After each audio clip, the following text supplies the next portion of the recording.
ধ্বংসের মাঝেই হঠাৎ আবির্ভাব, যেন অন্ধকারের বুক চিরে এক বিদ্যুৎ ঝলক। ফাতা, ইরানের নতুন হাইপারসোনিক ক্ষেপণাস্ত্র, যেটি শুধু আকাশ ছুঁয়ে থেমে যায়নি, ছিন্ন বিচ্ছিন্ন করে দিয়েছে ইসরায়েলের আকাশ প্রতিরক্ষার বহুস্তরীয় দেয়াল।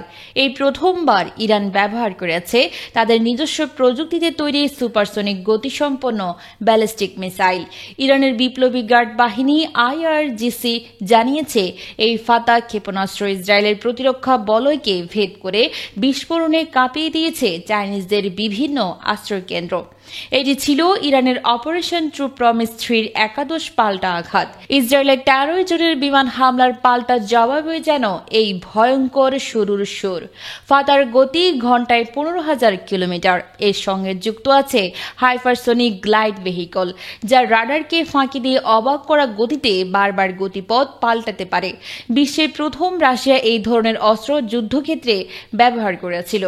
চীন, উত্তর কোরিয়া আর এখন ইরানও সেই ক্লাবে। ইরানের এই ফাতা ক্ষেপণাস্ত্র পারমাণবিক নয়, তবে বিশেষজ্ঞরা বলছেন এটি শুধু হামলার জন্য নয়, ইসরায়েলের প্রতিরক্ষা কাঠামো দুর্বল করে অন্য অপেক্ষাকৃত নিম্নমানের ক্ষেপণাস্ত্র ঢুকতে সাহায্য করতে পারে।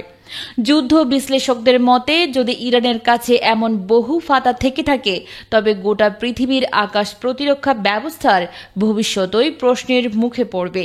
এই ক্ষেপণাস্ত্রের পাশাপাশি ইরান ছুঁড়েছে বিতর্কিত ক্লাস্টার মিসাইলও, যা আকাশে ফেটে 8 কিলোমিটারের মধ্যে শত শত ছোট বোমা ছড়িয়ে দেয়। ইসরায়েল বলছে এটি জনবহুল এলাকার ভয়ানক বিপদ সৃষ্টি করছে।